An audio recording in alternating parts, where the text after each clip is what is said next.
இப்ப இருக்கிற ஜெனரேஷனும், அப்ப இருக்கிற ஜெனரேஷனும் காதல்னு எடுத்துக்கிட்டாலே பெரிய பிரச்சனை தான் வெடிக்கும். அதுல குறிப்பா ஜாதி, மதம், ஏழை, பணக்காரன் அப்படின்னு சொல்லிட்டு எண்ணற்ற எதிர்ப்புகள் வரும். ஆனா இந்த படத்துல அந்த எதிர்ப்புலாம் வரல. நம்ம ஹீரோ ஒரு ஏலியன் பொண்ண லவ் பண்றாரு. லவ் பண்ணி 6 மாசத்துக்கு அப்புறம் தான் தெரிய வருது ஏலியன் பொண்ணு அப்படி சொல்லிட்டு. சரி ஏலியன் பொண்ணா தான் இருந்தா என்ன? ஏலியன் பொண்ணுலாம் லவ் பண்ண கூடாதா அப்படி சொல்லிட்டு நினைக்கலாம். ஆனா இங்க தாங்க இன்னொரு ஒரு திருப்பமே. அதாவது காலையில 6 மணில இருந்து சாயங்காலம் 6 மணி வரைக்கும் பொண்ணாவும், சாயங்காலம் 6 மணில இருந்து காலையில 6 மணி வரைக்கும் ஒரு பையனாவும் இருப்பாங்க. இப்படி ஒரு பொண்ணு இந்த வயசுல லவ் பண்ணிட்டுமே அப்படி சொல்லிட்டு வருத்தப்பட்டு இருக்க ஹீரோ ஒரு சைடு. ஏலியனா இருந்தாலும் பரவாயில்ல கல்யாணம் பண்ணிட்டா நான் ராம தான் கல்யாணம் பண்ணிப்பேன் அப்படி சொல்லிட்டு நம்ம ஹீரோயின் ஒரு சைடு. இவ்வளவு பிரச்சனைக்கு நடுவுல நம்ம ஹீரோ அந்த பொண்ணை கல்யாணம் பண்ணிட்டாரா இல்லையா அப்படின்றதான் படத்தோட மீதி கதையே. எல்லாருக்கும் சோதனை காமனா வரும். ஆனா இப்படி ஒரு சோதனை நம்ம ஹீரோக்கு வந்திருக்க கூடாதுன்னு நான் நினைக்கிறேன். படம் பார்த்த நானும் படத்தோட கதையை கேட்கிறேன். நீங்களும் இந்த படம் எப்படி இருந்துச்சு, என்னுடைய வாய்ஸ் ஓவர் எப்படி இருந்துச்சுன்னு மறக்காம கமெண்ட் பண்ணுங்க. சரி வாங்க படத்தோட முழு கதைக்குள்ள போகலாம். அதுக்கு முன்னாடி நம்ம சேனலை யாராவது சப்ஸ்கிரைப் பண்ணா சப்ஸ்கிரைப் பண்ணிடுங்க. பக்கத்துல இருக்க பெல் பட்டனையும் பிரஸ் பண்ணிடுங்க. படத்தோட ஆரம்பத்துல நம்ம ஹீரோவை தான் கட்டாங்க. நம்ம ஹீரோக்கு இந்த படத்துல ரகுராம்னு பேரு. ராம சேதியை தேடி அலையிற மாதிரி நம்ம ஹீரோவும் பொண்ணு தேடி அலைஞ்சிட்டு வந்துட்டு இருக்காரு. ஒரு வருஷமா 2 வருஷமா இல்ல கிட்டத்தட்ட 8 வருஷமா பொண்ணு தேடி அலைஞ்சிட்டு வராங்க நம்ம ராமோடைய ஃபேமிலியும் நம்ம ராமும். ஆனா எந்த பொண்ணு நம்ம ஹீரோக்கு ஏத்த மாதிரி இல்ல.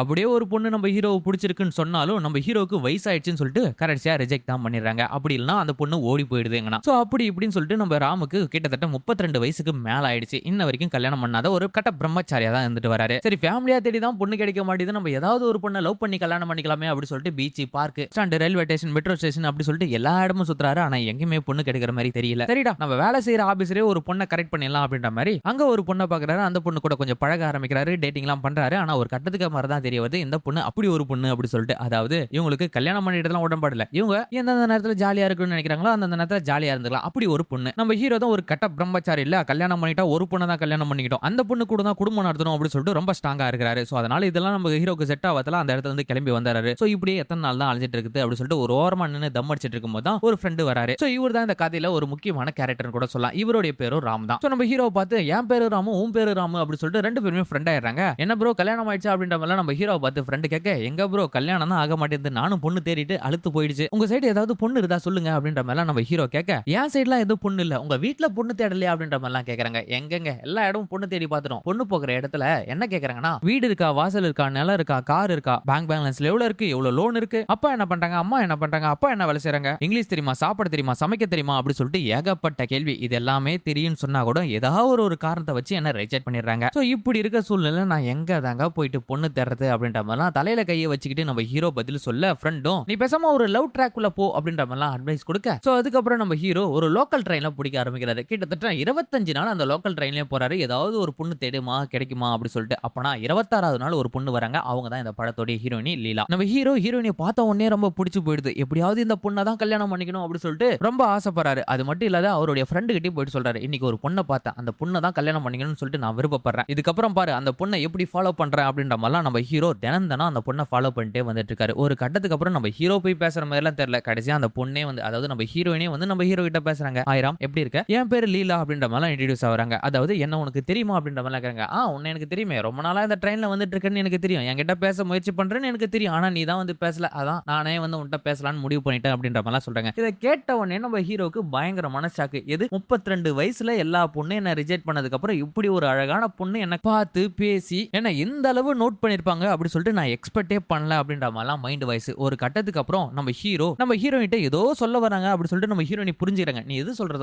ஓப்பனா என்கிட்ட சொல்லு அப்படின்ற மாதிரிலாம் நம்ம ஹீரோயினி கேட்க நம்ம ஹீரோவும் அவருடைய லவ் சொல்ல முயற்சி பண்றாரு. ஆனா அவரால் சொல்ல முடியல. சரி எனக்கு ஓகே அப்படின்ற மாதிரிலாம் நம்ம ஹீரோயினி சொல்லிடுறாங்க. இதை கேட்ட உடனே நம்ம ஹீரோக்கு பயங்கரமான ஷாக்கு. இது நான் லவ்வே சொல்ல அதுக்குள்ளே அக்செப்ட் பண்ணிட்டாங்களா அப்படி சொல்லிட்டு என்னடா இது புதுசா இருக்கே, நம்ம முகமாடா இப்படி இருக்கு அப்படின்ற மாதிரிலாம் நம்ம ஹீரோக்குள்ள சந்தேகம். ஹீரோயினி லவ்வுக்கு ஓகே சொன்னதுக்கு அப்புறம் நம்ம ஹீரோவை கையிலே பிடிக்க முடியல. நம்ம ஹீரோவுடைய ஃபேமிலி மொத்தம் 4 பேர். அப்பா அம்மா தங்கச்சி காலேஜ் படிச்சுட்டு வந்துட்டு இருக்காங்க. சோ கொஞ்ச நாளைக்கு அப்புறம் போகட்டும் நம்ம வீட்ல நம்மளுடைய காதலை பத்தி சொல்லலாம் அப்படின்ற மாதிரி வெயிட் பண்ணிட்டு இருக்க. இந்த சைடு பார்த்தா நம்ம ஹீரோயினி ஒரே ஒரு கண்டிஷன் மட்டும் வைக்கிறாங்க. என்னன்னு நம்ம ஹீரோ கிட்ட அதாவது 6 மணிக்கு மேல என்கிட்ட நீ தொடர்பு கொள்ளவே கூடாது. நான் 6 மணிக்கு மேல நான் வீட்டுக்கு போயிடுவேன், போன் எடுக்க மாட்டேன், மெசேஜ் மட்டும் தான் பண்ணுவேன் அப்படின்ற மாதிரி சொல்றாங்க. எதனாலனா என் ஃபேமிலி ரொம்ப ஸ்ட்ரிக்ட். நம்ம லவ் பண்ற விஷயம் கொஞ்ச நாளைக்கு அப்புறம் தான் நம்ம ஃபேமிலி கிட்ட சொல்ல போறோம். அது வரைக்கும் நம்ம டேட்டிங் ஜாலியா எங்க வேணாலும் சுத்தலாம். ஆனா 6 மணிக்கு மேல என்ன தொந்தரவு பண்ண கூடாது அப்படின்ற மாதிரி நம்ம ஹீரோயினி சொல்றாங்க. சரி 6 மணிக்கு மேல தானே இப்படி ஒரு பொண்ணு நமக்கு ஓகே சொன்னதே பரவாயில்ல, அவ சொல்ற ஒரு கண்டிஷன் நம்மளால அக்செப்ட் பண்ண முடியாதா அப்படி சொல்லிட்டு நம்ம ஹீரோவும் அந்த கண்டிஷனுக்கு ஓகே சொல்லிடுறாரு. இவங்க ரெண்டு பேரும் அப்படியே ஜாலியா டேட்டிங் பண்ணிட்டு சுத்திக்கிட்டு லவ் பண்ணிட்டு அப்படியே படத்தோட கதையும் கொஞ்சம் கொஞ்சமா நகர்ந்துட்டு வந்துட்டு இருக்கு. சோ ஒரு நாள் பாருங்க நம்ம ஹீரோ 6 மணிக்கு மேல நீ எங்க போற, என்ன பண்ற, எது பண்றேன்னு எனக்கு எதுவுமே தெரியாது, ஒரே ஒரு நாள் மட்டும் உன் வீட்டுக்கு என்ன கூட்டும் போ அப்படின்ற மாதிரிலாம் கேட்க சரி ஓகே அப்படின்ற நம்ம ஹீரோயினி சொல்லிடுறாங்க. ஒரு நாள் பாத்தீங்கன்னா நம்ம ஹீரோயினி அவங்களுடைய வீட்டுக்கு கூட்டிட்டு போறாங்க. நான் முதல்ல வீட்டுக்கு போயிடுறேன். ஒரு 10 நிமிஷம் கழிச்சு உனக்கு கால் பண்றேன், அப்ப மட்டும் நீ வீட்டுக்குள்ள என்ட்ரி கொடு அப்படின்ற மாதிரிலாம் சொல்ல, ஒரு சைடு பார்த்தா நம்ம ஹீரோயினி, அதாவது மாப்பிள்ளை வராரு அப்படி சொல்லிட்டு எல்லா ஏற்பாடுகளையும் செஞ்சு வச்சுட்டு வந்துட்டு இருக்காங்க. நம்ம ஹீரோயினி ஏதோ ஒரு பெரிய சர்ப்ரைஸ் கொடுக்க போறாங்க அப்படி சொல்லிட்டு நம்ம ஹீரோவும் பெரிய எக்ஸைட்மெண்ட்ல தான் வெயிட் பண்ணிட்டு இருக்காரு. சோ வீட்டுக்குள்ள போனதுக்கு அப்புறம் ஃபேமிலியா சேர்ந்து ஒண்ணா பழக ஆரம்பிக்கிறாங்க. சோ இப்போ நம்ம ஹீரோயினியோட வீட்டுக்கு தெரிஞ்சு போயிடுச்சு இந்த பையனை தான் லவ் பண்றாங்க அப்படி சொல்லிட்டு. எப்படி அக்செப்ட் பண்ணிக்கிறாங்க அப்படி சொல்லிட்டு நம்ம ஹீரோக்குள்ளே பல குழப்பம். இப்போ நம்ம ஹீரோவுடைய டாஸ்க் என்னடான்னு பார்த்தீங்கன்னா, அவங்க வீட்டுல சொல்லி ஓகே பண்ணணும். சரிடா, ஒரு பொண்ணு அவங்க வீட்டுக்கு நம்மள கூட்டிட்டு போயிட்டு ரொம்ப ஸ்ட்ராங்கா நான் இவனை தான் லவ் பண்றேன் அப்படி சொல்லிட்டு சொல்லிட்டாங்க.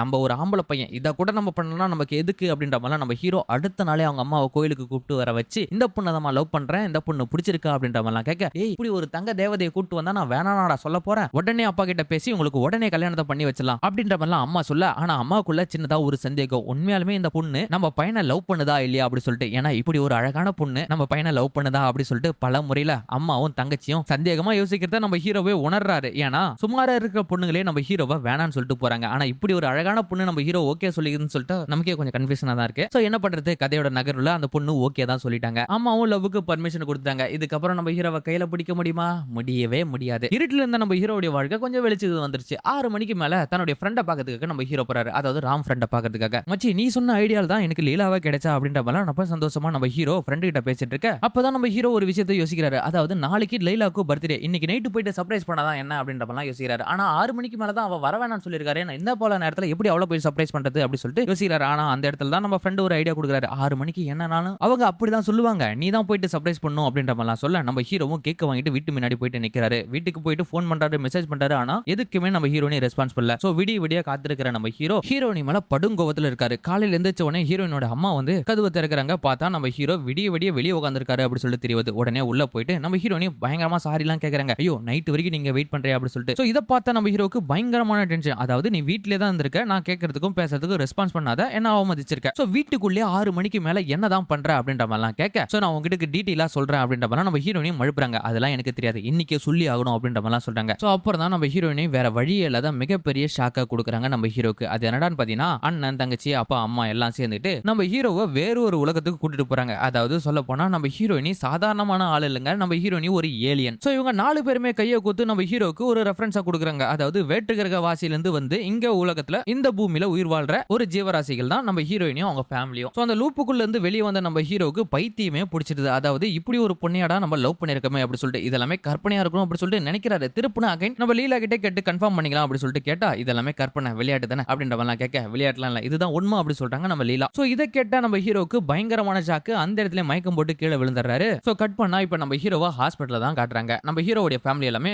பையனுக்கு என்ன ஆச்சு அப்படி சொல்லிட்டு ஓடி வந்து பாக்குறாங்க. இன்னொரு சைடு பார்த்தா நம்ம ஹீரோயினி. சோ ஒரு பிரச்சனை இல்ல அப்படின்ற மாதிரி நம்ம ஹீரோயினி சமாதானப்படுத்தி அப்பா அம்மா வெளியே அமிச்சிட்டு நம்ம ஹீரோக்கு இன்னொரு விஷயத்த சொல்றாங்க. அதாவது என்னதான் ஒரு ஏலியனா இருந்தாலும் நான் உன்னை லவ் பண்ணிருக்கேன், சரி அக்செப்ட் பண்ணிட்டு ஒரு வாழ்க்கையை வாழலாம் அப்படின்ற மாதிரிலாம் சொல்ல, சோ இப்படி ஒரு சந்தோஷமா முடிவெடுக்கிற அந்த நேரத்துல நம்ம ஹீரோயினி நம்ம ஹீரோக்கு ரெண்டாவது ஒரு ஷாக்கு கொடுக்குறாங்க. அது என்னடான்னு பாத்தீங்கன்னா, 6 மணிக்கு மேல இவங்க பையனா மாறிடுவாங்களாம். முடிஞ்சு போச்சுக்கோ அப்படின்ற மாதிரி யோசிக்கிற நேரத்துல தான், எது 6 மணிக்கு மேல பையனா மாறிடுவியா? ஆமா ராம், நான் பையனா தான் மாறிடுவேன் அப்படின்ற மாதிரி நம்ம லீவலாவும் சொல்றாங்க. அதாவது அந்த பையன் யாரு அப்படின்ற மாதிரிலாம் கேட்க, அந்த பையன் வேற யாருமே இல்ல, உன் கூட உன் ஃப்ரெண்டா சுத்துறான்ல அந்த ராம் தான் லீலா, லீலா தான் ராம். இதை கேட்ட நம்ம ஹீரோக்கு பயங்கரமான ஆட்ல அட்டாக்கே வந்துருச்சுன்னா பாத்தீங்களா, இங்க என்னடா நடக்குது அப்படின்ற மாதிரிலாம். சோ ஒரு கட்டத்துக்கு அப்புறம் நம்ம ஹீரோனியும் அங்க இருந்து கிளம்பி போறாங்க. ஏன்னா டைம் 6 மணி ஆயிடுச்சு. அந்த பாத்ரூம் குள்ள போயிட்டு வெளியே வந்தா நம்ம ராம் தான் வராது, அதாவது நம்ம ஹீரோவுடைய ஃப்ரெண்ட். சோ இப்ப ஃபேமிலியும் வெளிய இருந்து உள்ள வராங்க ஹாஸ்பிடலுக்குள்ள. என்னடா லீலாவை காணோம், ராம் தான் இருக்காங்க அப்படின்ற மாதிரிலாம் சொல்ல, லீலா இப்பதான் கிளம்பிட்டாங்க அப்படி சொல்லிட்டு நம்ம ஹீரோ சமாளிச்சாரு. ஆனா நம்ம ஹீரோக்கு அடுத்தது என்ன பண்றதுனே தெரியல, ஒரு ஐடியாவே வரல. ஏன்னா இதை போயிட்டு வீட்லயும் சொல்ல முடியாது, வீட்டுல சொன்னாலும் அவங்க என்ன நினைப்பாங்கன்னு தெரியாது. அதை மட்டும் தாண்டி நம்ம லீலாவை அந்த அளவு லவ் பண்ணிருக்கோம். சோ இதை அக்செப்டும் பண்ணி முடியாத,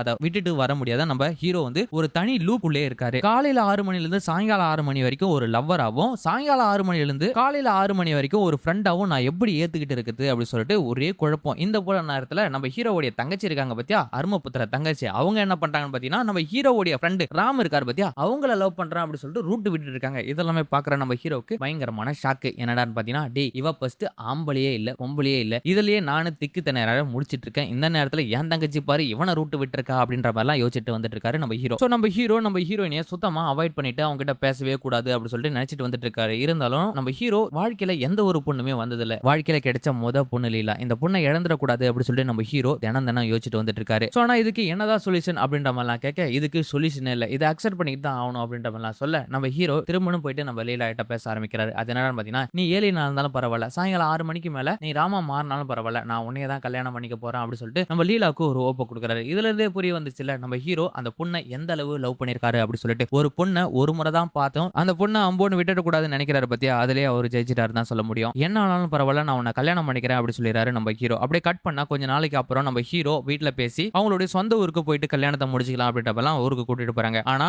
வீட்டுக்கு தெரிய வைக்காத பாத்துக்கணும் நம்ம ஹீரோ காலையில 6 மணிக்கு மேல லீலாவும் சாயங்காலம் 6 மணிக்கு மேல ராமாவும் மாறுவாங்க அப்படி சொல்லிட்டு. ஒரு சைடு பார்த்தா தங்கச்சி வந்து ராம நினைச்சு ரூட் விட்டுட்டு இருக்காங்க. இன்னொரு சைடு பார்த்தா இதெல்லாமே சொல்லி புரிய வைக்க முடியாத நிலைமையில இருக்காரு நம்ம ஹீரோ. சோ இப்படியே நம்ம ஹீரோவுடைய கல்யாண வேலையிலும் ஒரு சைடு போயிட்டு இருக்க, இன்னொரு சைடு பார்த்தா நம்ம ஹீரோ ஒரே யோசனையில இருக்காரு. என்னடான்னு பாத்தீங்கன்னா நம்ம ஃபேமிலி கிட்ட எப்படி சொல்லி புரிய வைக்க போறோம் அப்படி சொல்லிட்டு. அப்பா அம்மா கிட்ட சொல்லாத தன்னுடைய தாய்மாமட்ட போயிட்டு சொன்னா எல்லாத்தையும் புரிஞ்சுக்குவாரு அப்படி சொல்லிட்டு தாய்மாமட்ட போயிட்டு சொல்ல ஆரம்பிக்கிறாரு. அவரு கேட்டவனே பயங்கரமா ஷாக் ஆயிராரு. சரி இதுதான் கான்செப்டா, ஒண்ணும் பிரச்சனை இல்ல நான் பாத்துக்கிறேன் அப்படின்ற மாதிரி சொல்ல ரிசப்ஷனுக்கான வேலைப்பாடுகள் எல்லாமே தடபுடலாம் நடந்துட்டு வந்துட்டு இருக்கு. இந்த போல நேரத்துல பாருங்க திடீர்னு பார்த்தா நம்ம ஹீரோயினியை காணோம் அப்படி சொல்றாங்க. அதாவது ஹீரோயினி காணாம போயிட்டா நம்ம ராம் தான் வந்திருப்பாரு அப்படி சொல்லிட்டு தெரிய வரும். ஆனா இந்த இடத்துல ரெண்டு பேருமே காணோம். எங்க போயிட்டாங்க எது போயிட்டாங்க அப்படி சொல்லிட்டு நம்ம ஹீரோ மனசோடைஞ்சு போயிட்டு தேறாரு. ஒரு சைடு பார்த்தா ரிசப்ஷன் ஆள் இல்ல அப்படி சொல்லிட்டு ஃபேமிலில இருக்கிறவங்க எல்லாருமே படி சொல்ல ஆரம்பிச்சாங்க. இன்னொரு சைடு பார்த்தா நம்ம ஹீரோ லீலாவை தேடி பஸ் ஸ்டாண்ட் ரயில்வே ஸ்டேஷன் அப்படி சொல்லிட்டு தெரிஞ்சிட்டு வந்துட்டு இருக்காரு. அப்பதான் ஒரு விஷயம் புரியுது, நம்ம ஹீரோயினியை கடத்தது வேற யாருமே இல்ல நம்ம ஹீரோவுடைய ஃப்ரெண்ட் தான். அதாவது நம்ம ஹீரோக்கு ஆபீஸ்ல வேலை செய்யற ஒரு ஃப்ரெண்ட் இருப்பாரு. அவருடைய காதல நம்ம ஹீரோ கை வச்சதால அதை பழி வாங்கிறதுக்காக இந்த வேலையை பண்ணிருக்காரு அப்படி சொல்லிட்டு தெரிய வருது. அதுக்கப்புறமா அவனை அடிச்சு புடிச்சு சமாதானம் பண்ணி அங்க இருந்து நம்ம லீலாவை கூட்டு வந்து ரிசப்ஷன்ல கூட்டு வந்தா எல்லாருமே நம்ம லீலாவை பயங்கரமா பேச ஆரம்பிக்கிறாங்க. ஓடுகாலி அப்படி இப்படின்னு சொல்லிட்டு. ஆனா நம்ம ஹீரோ மட்டும் அந்த இடத்துல இவ ஏன் பஞ்சாயத்தி நான் தான்டா இவளை லவ் பண்ண போறேன் அப்படி சொல்லிட்டு ரொம்ப ஸ்ட்ராங்கா நிக்கிறாரு. அது மட்டும் இல்லாத கல்யாணம் பண்ணிட்டா நான் இவளதான் கல்யாணம் பண்ணிக்க போறேன் அப்படி சொல்லி நினைக்கிறாரு. ஒரு சைடு பார்த்தா பெத்தவங்க எல்லாமே என்ன சொல்லிடுறாங்கன்னா இவளை கல்யாணம் பண்ணிக்க கூடாது சொல்லிட்டு அவாய்ட் பண்றாங்க. ஆனா நம்ம ஹீரோ ரொம்ப ஸ்ட்ராங்கா இருக்காரு, கல்யாணம் பண்ணிக்கிறோம் அப்படி சொல்லிட்டு. அதெல்லாமே தாண்டி நம்ம ஹீரோ லீலா யாரு, அவ 6 மணிக்கு மேல எப்படி இருப்பா அப்படி சொல்லிட்டு ஃபேமிலி கிட்ட எக்ஸ்பிளைன் பண்றாரு நம்ம ஹீரோ. இதை கேட்ட உடனே அப்பா அம்மா ரெண்டு பேருமே முடிவு பண்ணிட்டாங்க கல்யாணம் நடக்கவே நடக்காது அப்படி சொல்லிட்டு. ஆனா ஒரு கட்டத்துக்கு அப்புறம் நம்ம ஹீரோவுடைய தங்கச்சியும் ஹீரோவும் சேர்ந்துக்கிட்டு அப்பா அம்மா கன்வின்ஸ் பண்ணி நம்ம ஹீரோயினியும் கூட நம்ம ஹீரோவை கல்யாணம் பண்ணி வைக்கிறாங்க. சோ ஒரு வழியா யாருமே எதிர்பார்க்காத லெவல்ல அந்த கல்யாணமும் நடந்து முடிச்சிச்சு. சோ இப்போ பாத்தீங்கன்னா இவங்க ரெண்டு பேருமே கல்யாணம் ஆகி 2 வருஷத்துக்கு அப்புறம் தான் காட்டுறாங்க. சோ இப்போ நம்ம ஹீரோயினி டெலிவரிக்காக நம்ம ஹீரோயினி ஹாஸ்பிட்டல்ல இருக்க, நம்ம ஹீரோ அறக்க பறக்க நடந்துட்டு வந்துட்டு இருக்காரு. சோ ஒரு வழியா குழந்தையும் பிறந்துச்சு. பிறந்தது பெண் குழந்தை. அந்த குழந்தைய வாங்கி கையில வச்சுட்டு அப்படி சந்தோஷப்படுறாரு நம்ம ஹீரோ. ஆனா அவருடைய சந்தோஷத்தை கெடுக்கிற மாதிரி இப்ப 6 ஆக போகுது. 6 மணிக்கு மேல நம்ம லீலா ராமா மாறிடுவாங்க. ஆனா இங்க தாங்க பெரிய ஒரு திருப்பமே நடக்குது. அது என்னடான்னு பாத்தீங்கன்னா குழந்தை பிறந்ததுக்கு அப்புறம் நம்ம லீலாவா மட்டும்தான் இருக்காங்க, ராமா மாறல. சோ அதுக்கு பதிலா ராமா மாறது யாருன்னு பாத்தீங்கன்னா பிறந்த குழந்தை, அதாவது பெண் குழந்தையா பிறந்தது பச்சா அது வந்து ஆண் குழந்தையா மாறிடுது. சோ படத்துல ட்விஸ்ட் இருக்குன்னு நினைச்சேன், இந்த போல ட்விஸ்ட் இருக்குன்னு நான் எதிர்பார்க்கல. அதாவது படத்தோட ஒன்லைனா ரொம்ப சிம்பிளா சொல்ல போனா 32 வயசாகி நம்ம ஹீரோக்கு கல்யாணம் ஆகல. பொண்ணு அங்க இங்க தேடி பார்த்து எங்கேயுமே கிடைக்கல. எதிர்ச்சா ஒரு பொண்ணு அவருடைய லைஃப்ல வர அந்த பொண்ணை லவ் பண்ண ஆரம்பிக்கிறாரு. லவ் பண்ணி கொஞ்ச நாளைக்கு அப்புறம் தான் தெரிய வருது லவ் பண்ண பொண்ணு ஒரு ஏலியன் அப்படின்னு சொல்லிட்டு. ஏலியனா இருந்தாலும் பரவாயில்ல கல்யாணம் பண்ணிக்கலாம்னு நினைக்கிறாரு. ஆனா அந்த பொண்ணு 6 மணிக்கு மேல பையனா மாறிடுவாங்க அப்படி சொல்லிட்டு தெரிய வருது. சோ இருந்தாலும் அக்செப்ட் பண்ணிக்கிட்டு கல்யாணம் பண்ணிக்கலாம் அப்படி சொல்லி நினைக்கிறாரு. அக்செப்ட் பண்ணி கல்யாணம் பண்ணிட்டதுக்கு அப்புறமும் குழந்தை பிறந்ததுக்கு அப்புறம் தான் தெரிய வருது பெண் குழந்தை ஆண் குழந்தையா மாறிடுச்சு. ஒரு சயின்ஸ் டிராமா மூவியா இருக்கலாம், ஆனா இந்த அளவு ஒரு லாஜிக்கே இல்லாத மூவியா இருக்குன்னு சொல்லிட்டு நான் எக்ஸ்பெக்ட் பண்ணல. இந்த படத்தோட கதை இதோட முடியுது. இந்த படத்தோட கதை உங்களுக்கு எந்த அளவுக்கு பிடிச்சிருச்சு, படத்தை பத்தி உங்களுடைய விமர்சனங்களை மறக்காம கமெண்ட் பண்ணிட்டு போங்க.